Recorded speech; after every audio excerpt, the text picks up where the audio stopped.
Evening, everybody. Happy Independence Weekend to you guys in the United States. We were very sad to see you guys go. I'm teasing you. I like to do that to all my American friends and family.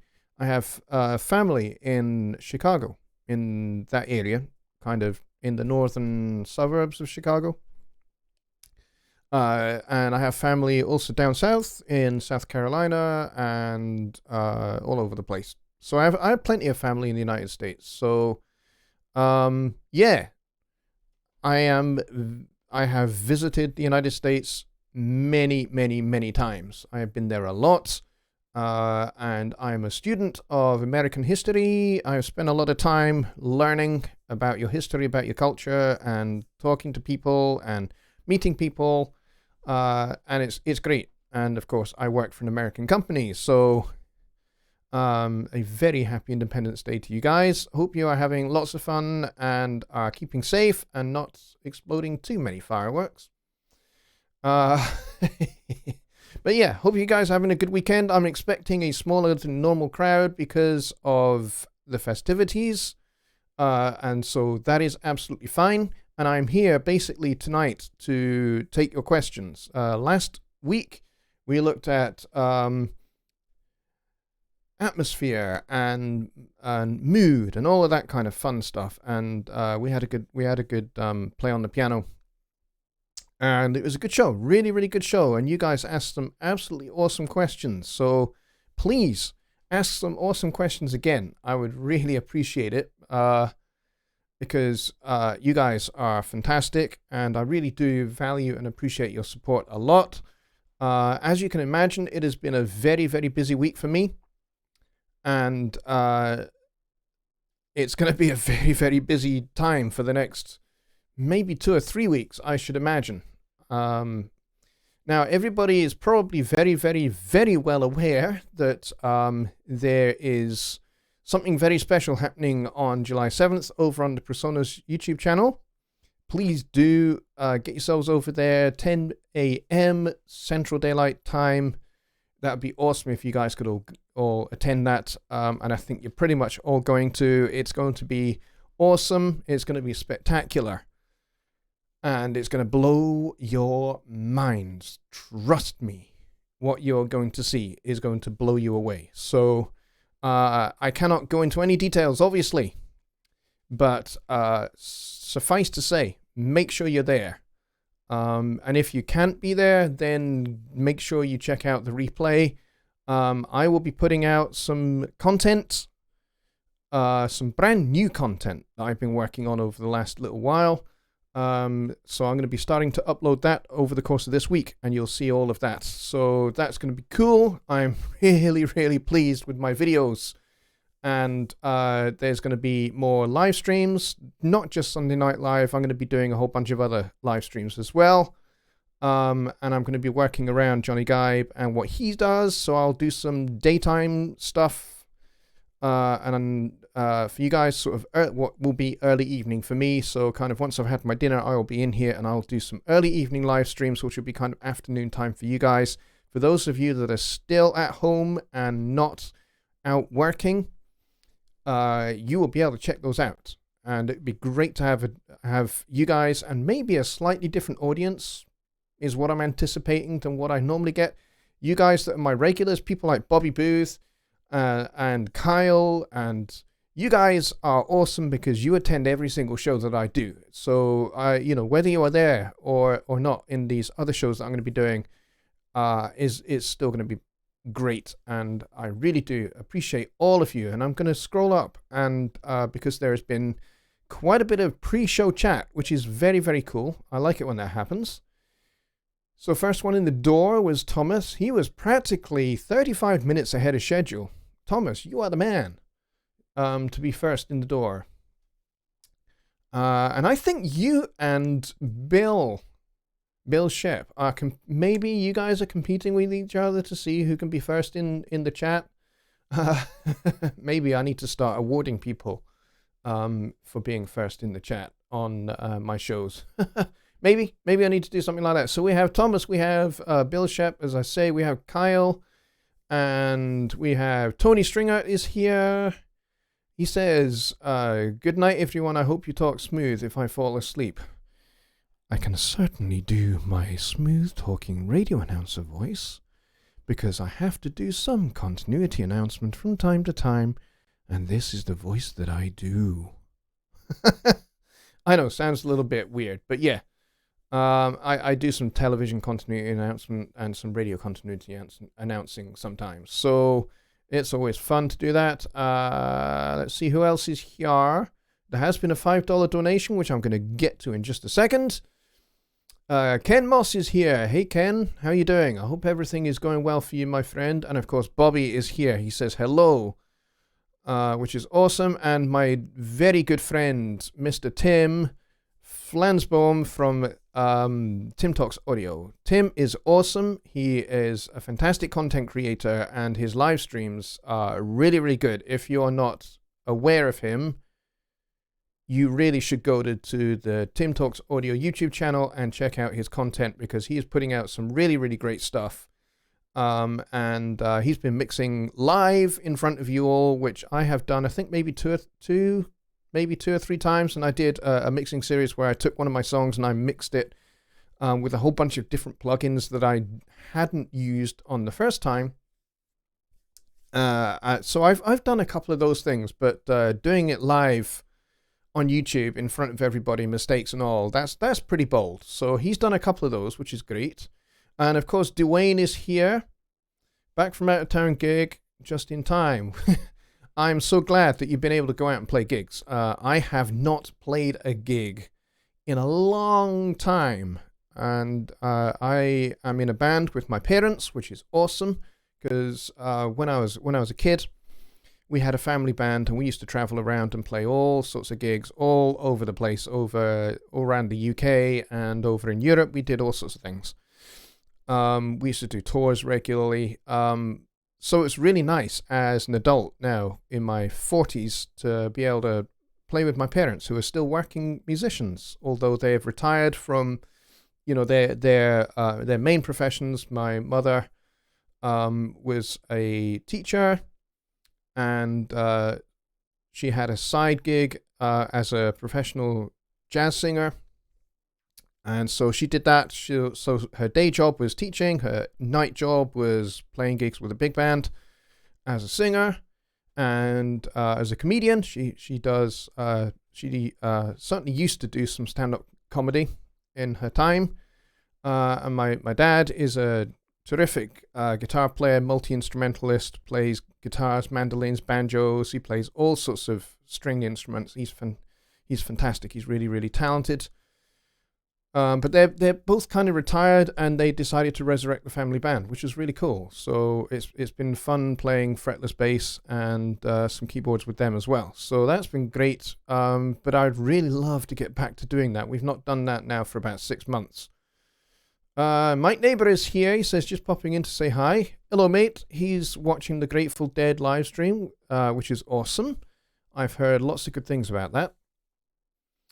Old School Funk and Soul is here, my friend Mark. He says, I'm a UK-based Brit. I lived half my mature life in the southwestern USA. Awesome. But I'm glad you're here.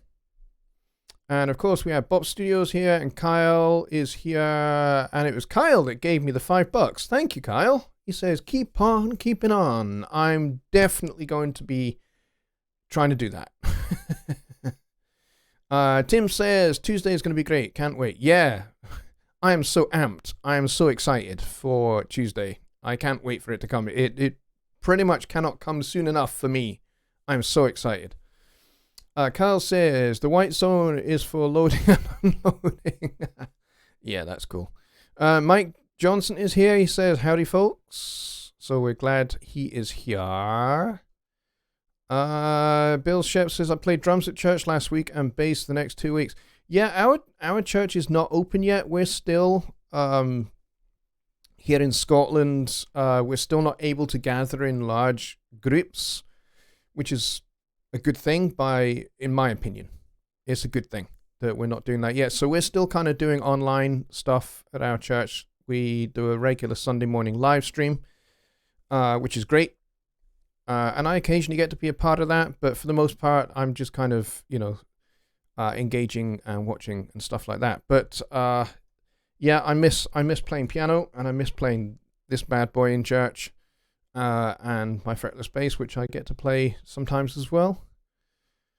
So yeah, I think we're all caught up with the chat. It is quarter past midnight here, so that's going to be 6:15 for you guys in the Central Daylight Time area, and it's going to be 1:15 in the morning for you guys over in Central Europe. We have 20 people here, which is awesome. That's really an impressive turnout. Thank you very much for coming. So let's get to your questions, guys. I'm going to keep this kind of I know I keep saying this every time I decide I'm doing a shorter show because of one thing or another. In this particular case, it's because it's Independence Day, and I'm thinking, yeah, we're going to get a smaller gathering, but 21 people is okay. So I'm all up for your questions. Mike said something and then deleted his post, so I don't know what he said. Oops, smack the mic. Andrew Farmer is here. He says, we are supposed to wear masks in church, but not many people are. Yeah, mask wearing, in my opinion, at the moment is essential. Because, even if you do not have COVID-19 and you are absolutely perfectly healthy, this is not about me. This is about my neighbor and loving my neighbor as myself. I want to protect them as much as I'm protecting myself. So to me, that's what mask wearing is all about. And there is some debate. There are people on different sides of this mask or not mask thing. Personally, I would recommend just wear a mask because it is going to be the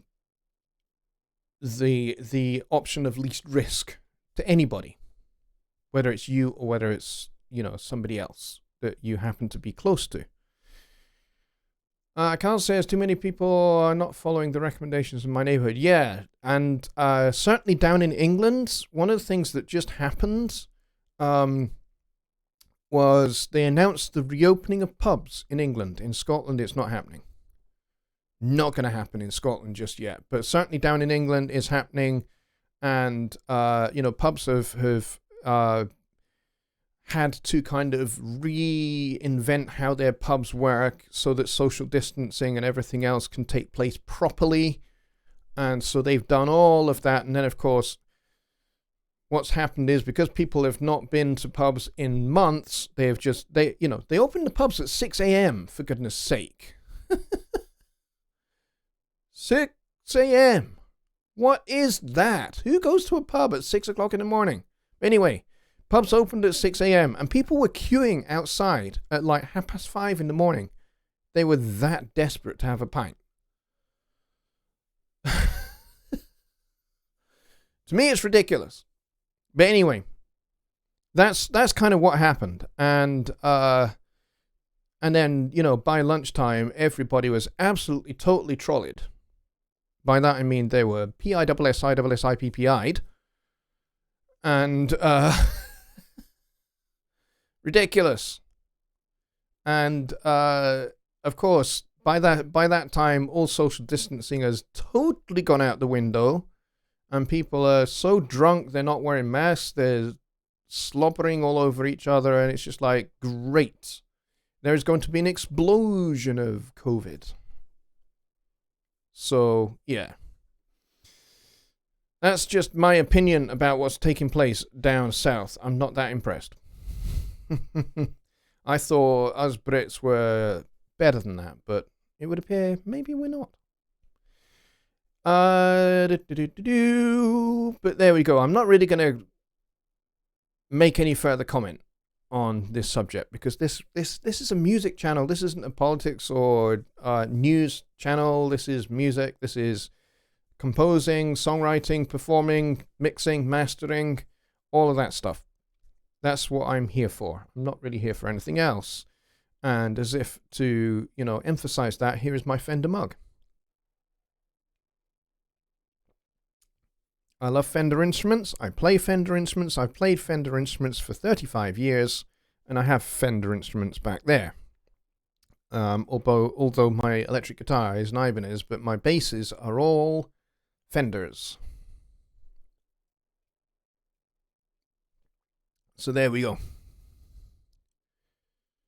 And as Bobby correctly points out, that's why we'll never get rid of the virus. Yeah, because everybody is just going, hey, let's just go back to normal. And she's like, nope. Just like in 1918, they had to figure out a new normal with Spanish flu. And it took 5 years before Spanish flu was a bit of a thing of the past. And even then, it's still, to this day, Spanish flu still does the rounds. But nowadays, because, so much time has passed and it has mutated so many times, it is so weak, it's hardly distinguishable from regular flu. It just gives you a little bit of a cold for a couple of weeks and then you're fine. That's what Spanish flu does now. But it still does the rounds. It still goes around the world every year. As do the other COVIDs that exist. Because COVID-19 is not the first COVID that there has ever been. There have been several. SARS and MERS were just 2 really, really aggressive, violent COVIDs. So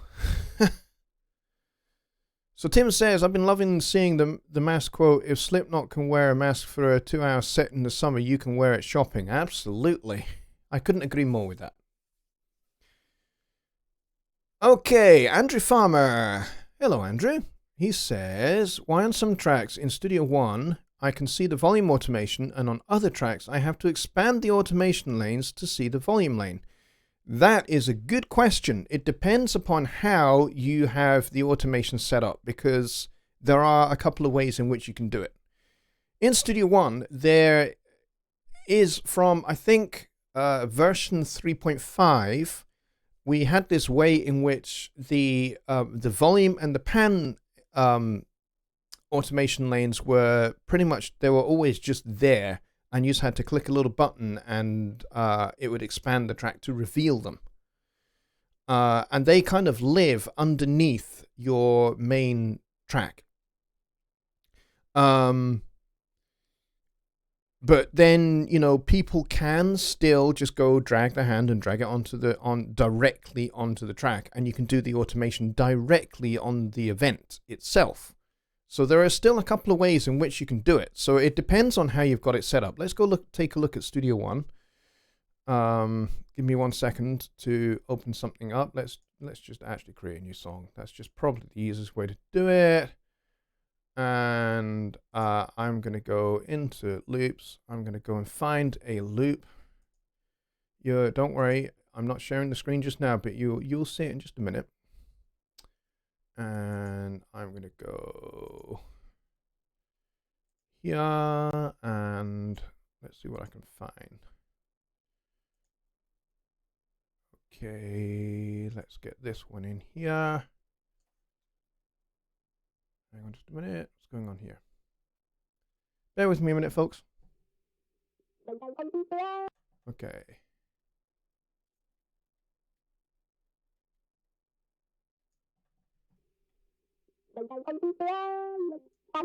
Okay, you should be able to hear that now. I'm going to switch over my screen so you can see it. Alrighty, so let's take a look at this here. So this is a little stereo track of a guitar, wah-wah guitar loop.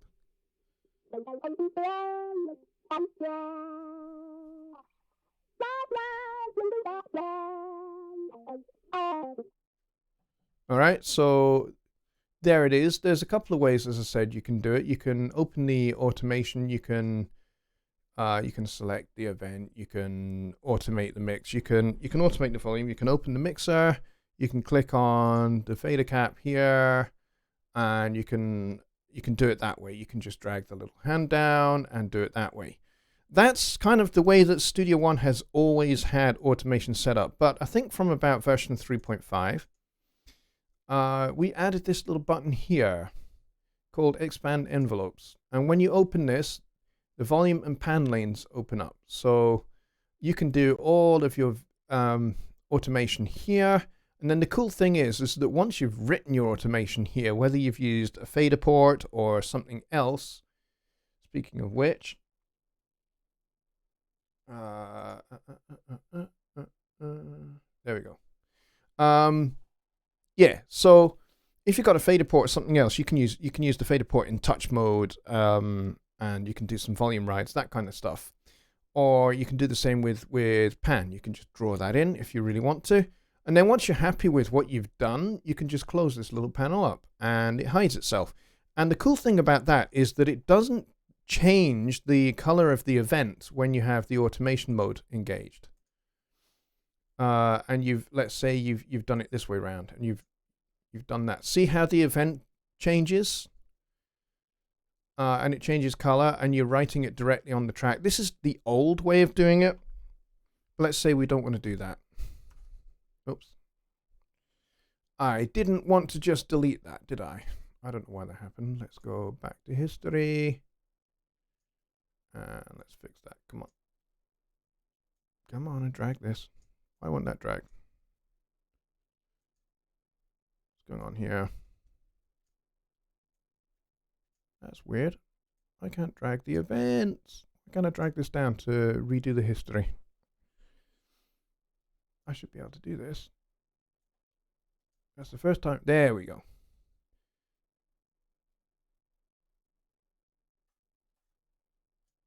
So yeah, so there's like a couple of different ways in which you can do it. You can do it that way, or you can have it the other way. And the other way, when you just drag the hand down, that changes the event, as you saw there.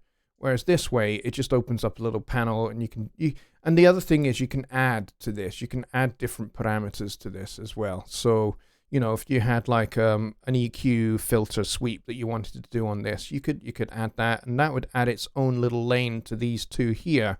And you can have as many automation lanes as you want in this little panel. And then when you're done, you can just close it up, and it makes things nice and neat. In my opinion, this is kind of much neater than dragging the hand down or whatever way you want to do it. Doing it this way, I think, is much neater. So I hope that answers your question. And of course, you can change the color of the automation as well. So yeah, you can do all of that. All right, so I hope that helps answer that question.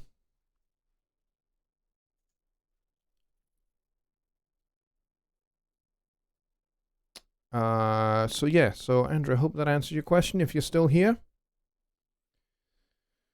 Tim is out of here. He says, I have to run. I'm having an issue with the video I'm releasing tomorrow, and I need to put my attention there. No problem, Tim. You go and get that done, and take care. Have a great evening. And I snorted very loudly into the mic there. Sorry about that. All right, so any other questions? Because that was a really good one to start with. Bobby Beers says, we do a mix contest every month, but this one, he set some rules, which I love. That's cool. What are you talking about specifically there? I've missed some of that. Bob Studios says, can you assign various cores dedicated to personas? For example, 6 cores for audio processing and 2 cores for VST. That is a great question, to which I think the answer is probably not. I don't think it quite works that way. Here's what happens. If you load up one channel of your mixer with as many plugins as you can stuff on it, you will overload the core for that channel. Probably core 1 is what you'll overload. And you'll start seeing the CPU meter spike like crazy. And that's a limitation of how core processing takes place in a multi-core system. It's just one of those limitations. So you have to be careful about how many plugins you have on each individual channel. And to be honest, if you are doing a mix and you have 10 plugins on each channel, I have to be a little bit, personally, my opinion here, I would be a little bit concerned about your mixing and whether you're doing more harm than good. My opinion is you should not need, unless the quality of the audio sucks, you definitely shouldn't need 10, 12, 13, 14 or more plugins on an audio channel. You just shouldn't. It's just not necessary. So,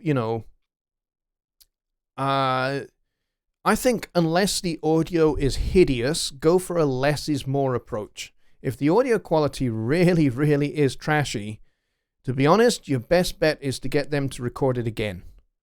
But if you don't have that as an option, obviously you're going to have to use some ninja mixing skills to fix what is there.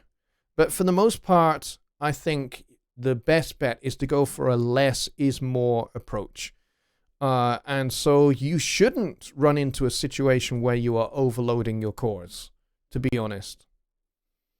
So that's kind of my thinking on that subject. There are knowledge base articles on multi-core use on the Presonus website you can go and look at. We've got a whole bunch of articles on that kind of stuff. So yeah, go and check those out. Those will give you a little bit more of a in-depth answer to the question. And of course, there's other video content out there on the Presonus YouTube channel you can go and check out as well. And you have an 8-core system. Well, that's great. I think I have pretty much exactly the same thing. I have 8 cores. With 16 gigs of RAM, and to be honest, I mix reasonably large, channel count sessions where I've got like 40, 50, 60, 70 channels, and I've never run into an issue where I'm overloading the system. It just doesn't happen. And part of that is going to be the plugins that I use. I don't use Slate Digital over everything, and I don't use audio, the Universal Audio stuff all over everything. Albeit the Universal Audio stuff runs off DSP, so you're not going to overload your cores because they're running off DSP chips. They're not running on your computer at all. But certainly I'm not running Slate Digital over everything.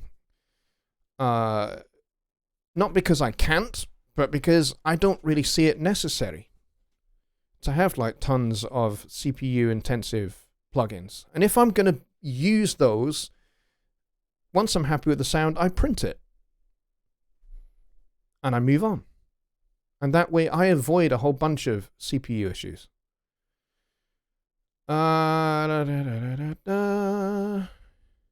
Bobby was talking about next song on Dave Vignola's mixing site. That's what you're talking about. Okay. We can only use one EQ, one compressor, and one plugin for color. Yes. My EP belonging to Tomorrow from 2016 was mixed using just the Pro EQ, the compressor, and the room reverb, and the analog delay. That's it. That's all I used to mix a whole EP. So it can be done, and it's good fun. Carl said there is a setting for whether or not volume pan mute lanes are automatically created on a new track. Yes, you are correct. You are correct. Let's see. PM Barrett is here. Don't think I've seen your name before, so I think you're probably new to my show, in which case, welcome. I'm glad you're here. What would you recommend for someone looking into getting a monitor controller for a small bedroom setup? That is a great question, and I have the perfect product for you. Presonus make it. I work for Persona, so obviously I'm only going to talk really by and largely about Persona's products. We make a monitor station called the Monitor Station V2. We used to make a grey one a long time ago, which was really great, actually. And then the V2 has a few more options on it. And the audio that you're hearing right now is coming through my 1824 into the monitor station and then back out into YouTube land. And that's what you're hearing right now. So it's really great. It allows you to have different sets of monitors. I think 3 sets of monitors. Plus you have an auxiliary input as well and a Q output, which is fantastic. In fact, one of the reasons why I got this monitor station was so that I could do things like what I'm doing right now, which is live streaming, making videos. Because back when I first started making videos in 2014, I had an audio box USB. That was my interface. And of course, when you've only got one interface and you're on a Windows setup, you can't make videos. You can't live stream because Studio One takes the whole audio system completely over. So, any screen capture software is not going to pick up the audio from Studio One. It's only going to pick up my mic. And that's no good. So what do you do? How do you fix that? How do you solve that problem? Well, with a device like the audio box, the answer is really simple, but it sounds really complicated. What you do is this. If you have the Persona's monitor station, this is really, really simple, really, really easy. You run the outputs from the back of the audio box USB into one of the stereo inputs on the monitor station. And I'm pointing over here because that's where mine is sitting. It's sitting next to me here. And then what you do is you take another pair of TRS cables from the Q output on the back of the monitor station, and you run those into the inputs into a second interface. And you can get a second interface for super cheap. I had the Alesis IO2, which is, $100 USB audio interface. Class compliant, doesn't need a driver. It's perfect for it. And then you just set the levels right using your input pot gain knobs on the IO2 and also the Q out control on the monitor station. And you just balance those two and you try and work out the best balance between your voice and the Studio One audio. And basically, you've totally circumvented the whole problem with ASIO taking control of your sound card, which is what it does. And the reason why you've done that is Studio One is just using your audio box as per normal. You don't change any settings there. But what you do is with something like OBS or Camtasia or whatever it is you're going to use for streaming or for screen capture, what you do is you set the input for that software as your second interface. And all that's happening is the audio is going into the monitor station, and it's going into two ways. The Q output is going into your second interface, and your stereo output is going into your speakers so that you can hear it, or you can use headphones, whichever you prefer. And that's how that works. And that's why I got the monitor station. It gives me loads of control over the balance between the Studio One audio and my mic going into OBS. Works a treat. Now, I don't have the audio box anymore. I gave that to my dad because my dad has Studio One. He has a laptop and he runs Studio One on his laptop. And I gave him my audio box and I gave him a couple of mics that I wasn't using anymore. So he has that device. And I got the Studio 1824. The great thing about the Studio 1824 is I don't need that jerry rig going out from the Q outs into a second interface anymore because the 1824 has loopback, which means I can record the inputs on the front of the 1824 and I can record the outputs back in through the interface a second time, and that goes into OBS, which is what you're hearing right now, which is why you can hear this guitar part. And you can hear my voice at the same time, because they're both going through different channels in OBS. So I have Studio One going through one separate stereo channel in OBS, and I have Studio One going through one separate channel, and then I have the mic going through a separate mono channel in OBS. And then the great thing about OBS is OBS has a multi-channel audio mixer, and I can have in this case, I have a limiter and an expander on this mic so that the volume is nice and fulsome, but you don't get any of the background sound, like my CPU fans or anything else like that. You don't hear any of that. It's nice and crisp and clean from my mic. And then Studio One audio is totally unaffected. And it's perfect for doing this. Works like a dream. As you can hear, the audio quality is really great. And it means that I'm doing everything just with the one audio interface. So the Studio series of interfaces support loopback and are ideal for streaming and for making tutorial videos. They are perfect for it because they all support loopback. The 2.4, the 6.8, the 1824, the 1810, they all support loopback, and so it means you can record the outputs back inside the interface, and you do all of that in universal control. The only thing you have to do that's a separate step inside Studio One to make it work is you have to create a stereo input and assign that to the virtual 1 and 2. I'm going to show you that right now. I know we're kind of on a slight tangent, but I'm going to show you that just now, just because it's actually really useful to know.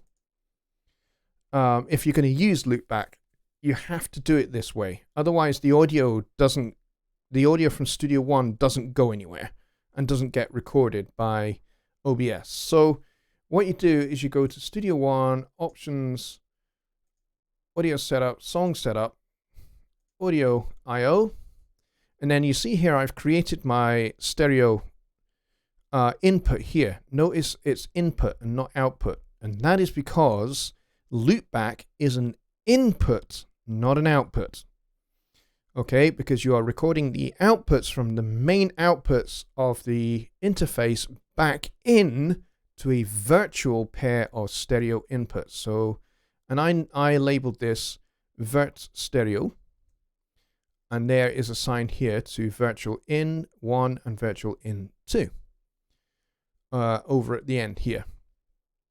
And that means that everything goes, my mic is through the normal front here, but Studio One and a few other things go through. Hang on. Of course, it's not going to do that until I close this. But it does mean that Studio One, if I actually open up my inputs, you'll see. When I play the audio here, Studio One is being recorded by this input here. So the output channel here, the main output, is being recorded by this virtual stereo channel here. So when I press play, you see it peaking here. But you can see my mic and everything else over here. Alright, so that's how that works. So I know that was a little bit of a tangent, but that's why I got the monetization in the first place. Was so that I could send the output of my audio box through into my second interface, which my screen capture software could pick up. And it worked beautifully, but as I say, loopback is just kind of like it's next level stuff for what I do. So I hope that that was helpful to you, PM Barrett. Ironically, I use Studio One, so it sounds like it's right up my alley. Perfect! I currently have the PreSonus Audio Box 22 VSL. Gosh, that's quite an elderly device now. That's been around for a good wee while. but looking at the PreSonus 192 as an upgrade too at some point.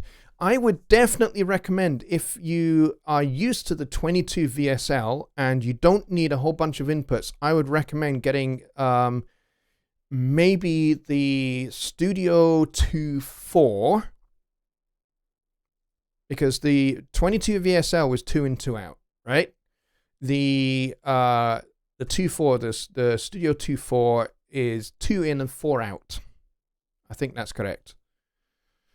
And it supports loopback, so it's a similarly small device, perfect for if you're just a guitar player and a vocalist, or a keyboard player and vocalist. You only need 2 inputs. You don't need tons and tons of inputs. Then it's perfect for you. And as I say, it supports loopback, and it makes you able to do screen capture, YouTube, live streams like this one very, very straightforwardly. All right, so I hope that helps, and that is definitely a device I would recommend. However, if you need more inputs, then go for the 1824, because, you know, it's fantastic. It's got 8 physical inputs, and then you can expand it to 18 in and 24 out via ADAT and light pipe and all of that stuff. So I hope that was helpful for you.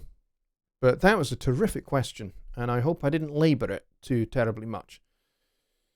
Mike says, okay, they are on a break between night 2 and 3. Got about 25 minutes. Awesome. So I'm glad you are here, Mike. Anyone else got another question? We've got about 15 minutes left of this show, and we've still got about 20 people here, which is great.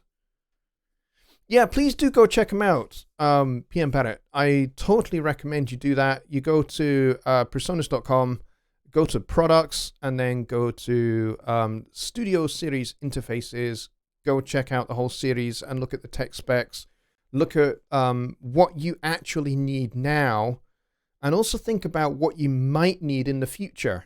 So, you know, if you're just a solo artist, you're not going to need a whole lot of inputs. But if later down the line you're thinking, I would like to expand out in the future to have more, you know, to do more stuff like record a drum set, then, you know, get something a bit bigger that you will make use of all the inputs later down the line. I mean, that's kind of what I did. You know, I went from that little 2-channel audio box to the 1824, which gives me more inputs and outputs than I could ever dream. However, the cool thing is that now I'm in a bit of a bigger space than I was before. You know, when I moved back to Edinburgh in 2006 from living in London for 12 years, hence my accent is a total mess. You know, I only had a little box room for a studio, so it made sense to only have a small little interface, because I was only ever really going to be able to record myself and maybe one other musician. But now I have a bigger room. I can record 2 or 3 people in here. So my mum and dad have been in here. We've recorded a whole bunch of songs, and I've added some extra layers of production as well. So we've got keyboards, we've got orchestra on a couple of tunes, we've got drums, we've got fretless bass, we've got Fender Rhodes electric piano, Hammond organ. We've got all of that kind of stuff that I can do just in here on my own. I don't need mum and dad to be in here, but mum and dad, they both sing, and dad plays guitar, and so he'll do maybe 2 or 3 different guitar tracks, and so we'll record those with maybe 2 or 3 different mics, and he's got more acoustic guitars than I think most acoustic guitar stores have, so he'll bring maybe 4 or 5 of his best guitars for recording, and we'll layer up guitar tracks using different guitars, different mic placement, different microphones, and we'll get this glorious big fat guitar sound. And then my mum singing and my dad singing, and I'll do some backup vocals as well. And so that's kind of what we've done in this space here. And the 1824 is perfect for that, because I have 8 physical inputs, and I can expand it with another interface. And you know, they can be daisy chained. So I could get another 1824 and daisy chain the 2 together and have like bunch of IO that I would otherwise never need. But it's really worth it. You know, if you know you're going to be recording later down the line more instruments, then it makes sense to invest in something like that. But, oh, sorry, I just clicked my mic. Sorry. But if, you know, you're just a solo artist, then, you know, something like this Studio 2.4 works perfectly for you, and it's brilliantly priced as well. There you go. Rick Nackby, who is the VP of sales for Presonus, owes me money for helping out his sales team. So there we go. So we've got about 12 minutes left. Anybody else got any other great questions that we can talk about? For anyone that's interested, actually, and is new to my channel and doesn't know my gear, what you see here, this red guy here, is the Clavier Nord Stage 88 Revision B from 2006. I purchased this pretty much as soon as I moved back to Edinburgh. I got this guy within, you know, a couple of weeks. And it's got like a whole bunch of fully physically modeled sounds on it. One of which is the Fender Rhodes Mark V.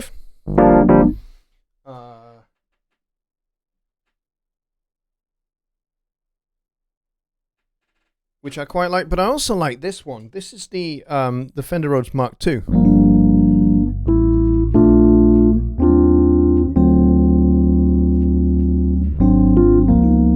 And what I like about this is that I actually have a real Fender Rhodes Mark II, which is in the lounge, and this sounds almost exactly the same with it.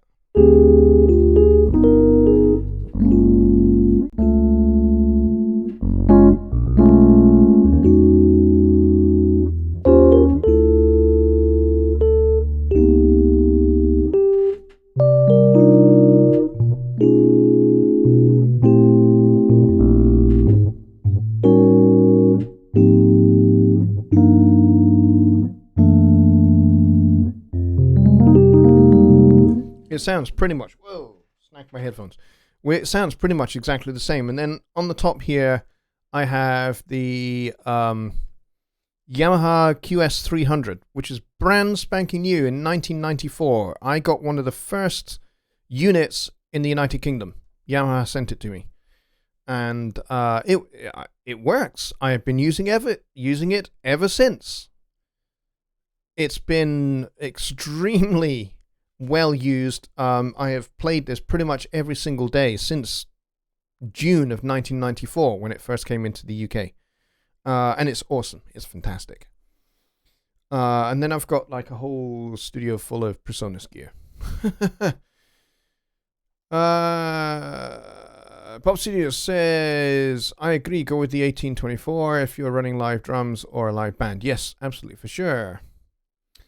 Dwayne says, thank you for explaining your setup and why you chose that equipment. I use the Matrix setup in my Presonus 32R. That is definitely another great way to do it. And Joe Gilder, when he makes his videos, he uses the Matrix setup in his Studio Live mixer as well. And it does pretty much exactly the same job as Loopback. And I think he uses Soundflower on his Mac, which, of course, I don't have. Excuse me, I don't have that available to me because I am on Windows 10. So no, don't have that available. But yeah, I also have a Studio Live 32SC, which is sat right in front of me, which you can't really see. And I have the Faderport 2, the black one. I used to have the blue-gray one, but the motor died. And at first I thought, maybe it's not connecting properly via UCNet. Turns out it was connected perfectly fine to UCNet. It's just the motor was no longer working. I swapped out the plugs and I swapped out the power supply and everything else, and it still wouldn't work. So it died. The motor had actually died, and they sent me out the version 2 one, which is great. I use it all the time. And then, of course, I have a Mac over here because working in Presonus support, you need to have both. You need to have a Windows machine and a Mac machine. So they sent me a Mac because I didn't have one. So they sent me one. And it's great. I never thought I'd ever like a Mac, to be honest. I used them when I was at uni, when I was at university. Way back in the 90s when they were hideous and the screen was about that big and was green and blue and they were a bit crap back then. But yeah, and they've obviously much improved. So I have a nice iMac over there. And as I say, I have my Fender fretless bass and I have a fretted bass at the back there in its case. And I have an Ibanez semi-hollow body electric guitar, which I use for jazz and blues guitar because that's pretty much all I can play on guitar. And I have a clarinet, I have an alto saxophone, which is actually my wife's alto sax, but we both play it. And I play clarinet as well. And she has a bunch of flutes because she's a flute player, and she has a whole family of recorders as well. She plays recorder. So we're a bit of a woodwinds, keyboards, guitars kind of people here. My drums are set up in the sanctuary of my church. I have not seen my drums in so long, but I have in the back cupboard there, I have my snare drum and I have some practice pads, and I can do my drills on the practice pad because I started playing drums when I was like 2 years old, and I play every single day and have done ever since for the last 43 years. So there you go. A little bit of my potted history. And we've got about 5 minutes left of the show, and I just want to check something out to see what that was all about. Okay, I will deal with that after the show. It's not a major problem. Bob Studio says, love the sound of the Tines. Yeah, they really come through on the Mark II, actually. Yeah, even with that ton of reverb. Let's get rid of the reverb.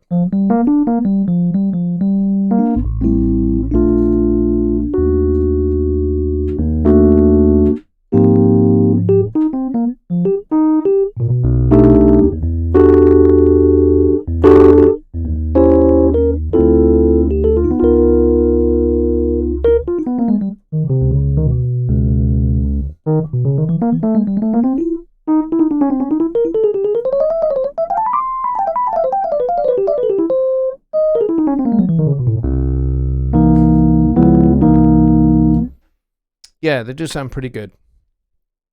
The Mark, so that's kind of, the Mark II is definitely a little bit darker than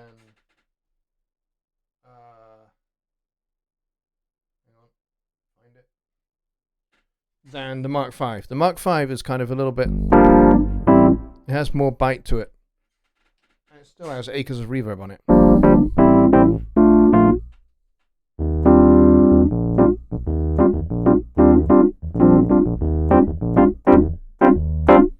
So yeah, there's a bit more bark and bite to the Mark V. But it's also got a whole bunch of nice pianos like the Steinway Concert Grand.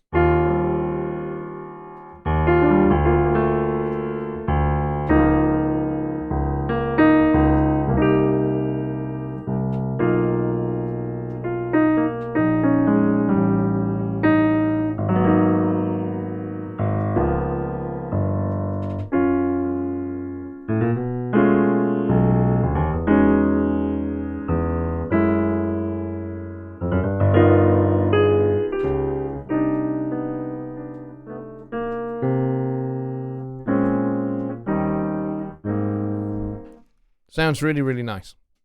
And it's got Hammond organ and all sorts of stuff on it.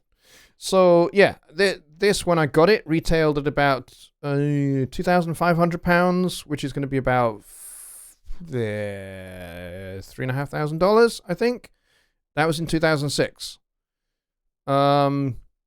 But yeah, they are pretty pricey, but I tell you what, they are well worth it, and they update the libraries regularly. There's a USB cable that comes with it. You just stuff that into your computer, go to the Nord website, access your account, and download the latest library, and it all updates onto the piano itself, and the piano restarts, and hey presto, you got a whole bunch of new sounds, which is great.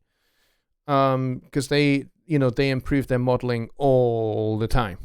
And I think I've only updated the library twice. So I think the version of the library I have in here is the 2012 library, and I really, really like it, so I've never changed it. But a few years back, they came out with the Nord Stage 2, and now the Nord Stage 3 is out. And it has an even more mind-blowing library, but I don't like this. The Nord Stage 3, I don't like the action. The cool thing about this is it's a fully weighted action, and they took a little bit of the weight out of the action for the Nord Stage 3, and I don't like it at all. We have it at my church, and I really don't like it.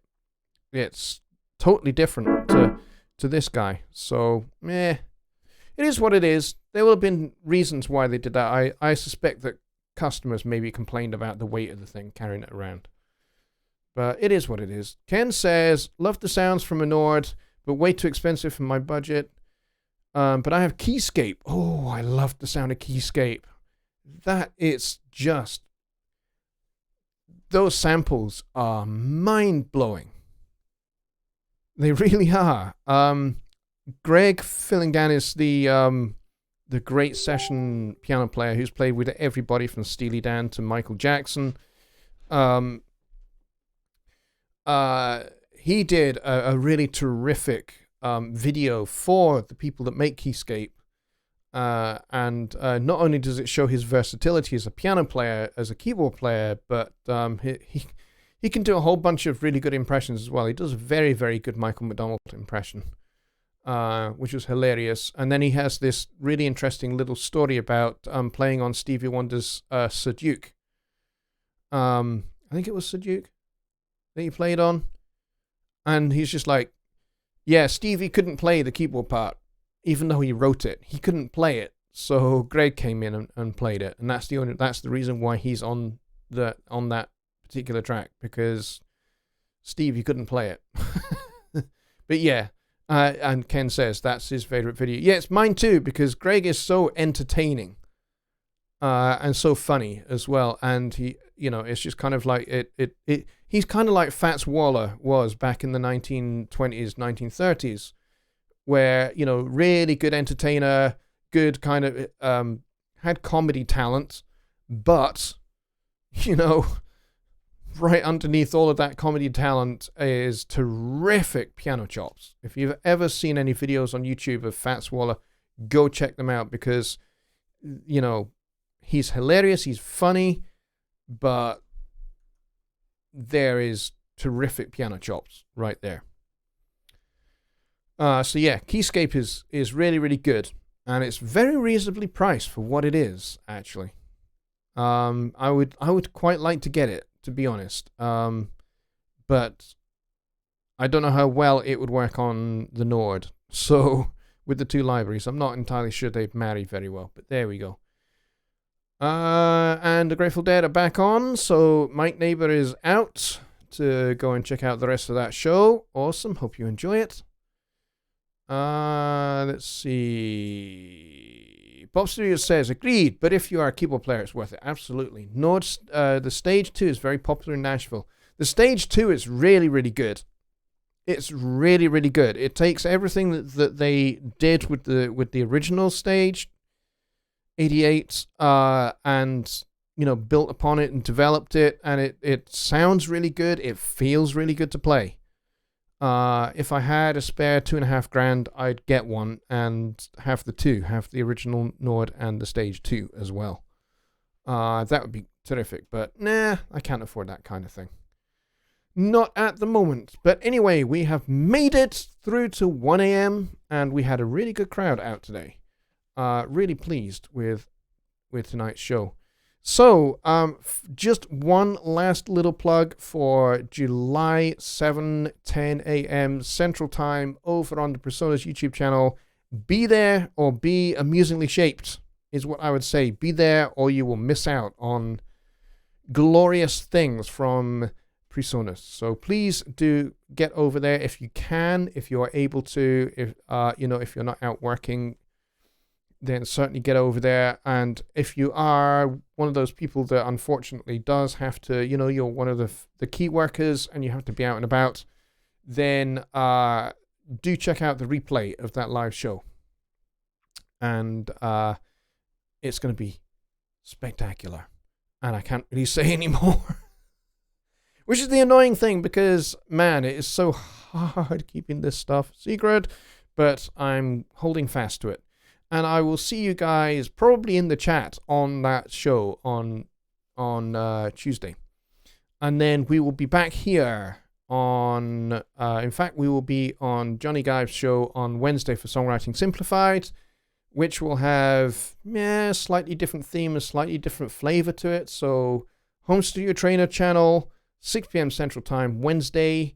Jonny Give and myself will be doing a special show. And then back here on Sunday. And there's going to be a whole bunch of other things happening, new content coming out in between as well on my channel. If you've not subscribed yet, please do. Please also go to the website underneath me here, jonnylipshamstudios.co.uk. Go and check that out. There's on the homepage of that, there's a red button there that says get my free course now. If you click that, you will get a free compression course that I made early this year. And it's really, really good. I'm really, really pleased with it. And it's yours to have for free, just as a thank you for visiting my website. And that's yours, and all the content that goes with it. So enjoy that, and I will see you all, guys, very, very soon. And I've completely forgotten to press that button there. Good night.